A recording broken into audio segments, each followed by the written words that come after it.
সংবিধান সংস্কার বিষয়ক প্রস্তাবনা তুলে ধরেছে জাতীয় পার্টি। জাতীয় পার্টির চেয়ারম্যান জি.এম. কাদের সংবিধান সংস্কার বিষয়ক প্রস্তাবনা তুলে ধরেন।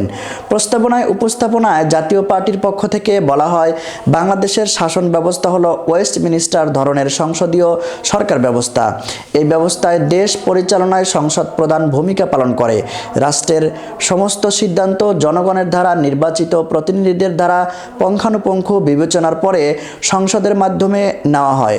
সরকারের যে কোনো কার্যক্রমের জন্য সংসদের কাছে জবাবদিহিতা করার ব্যবস্থা থাকে। বাংলাদেশে সংসদীয় গণতন্ত্র ব্যবস্থা চালুর প্রথম থেকেই সংবিধান ও কার্যপ্রণালী বিধির খসড়া সেভাবেই তৈরি করা হয়েছিল, কিন্তু সেক্ষেত্রেও প্রথম থেকেই প্রধানমন্ত্রী বা সরকারের প্রধান নির্বাহীকে সংসদের উপর সম্পূর্ণ নিয়ন্ত্রণ রাখার ক্ষমতা দেওয়া হয়েছিল। এছাড়া সংসদের সকল সিদ্ধান্ত সাধারণত সংখ্যাগরিষ্ঠ ভোটের উপর ভিত্তি করে নেওয়া হয়। শুধুমাত্র সংবিধানের সংশোধনীয় যার জন্য 2/3 সংখ্যাগরিষ্ঠতার প্রয়োজন হয়। সুতরাং সংবিধানের ৭০ অনুচ্ছেদ প্রধানমন্ত্রীকে একতরফাভাবে যে কোনো সিদ্ধান্ত গ্রহণের এবং সংসদে তা পাশ করার ক্ষমতা দেয়।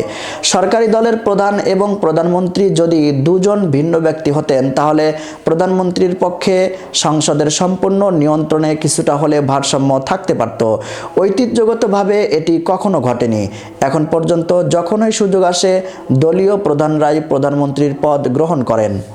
সেই প্রেক্ষাপটে সংবিধান সংস্কারের জন্য প্রথম সুপারিশ হলো সরকারি দলের প্রধান এবং প্রধানমন্ত্রী একই ব্যক্তি না হওয়ার ব্যবস্থা এবং সংবিধানে সংযোজিত করা বলে উল্লেখ করা হয় জাতীয় পার্টির পক্ষ থেকে।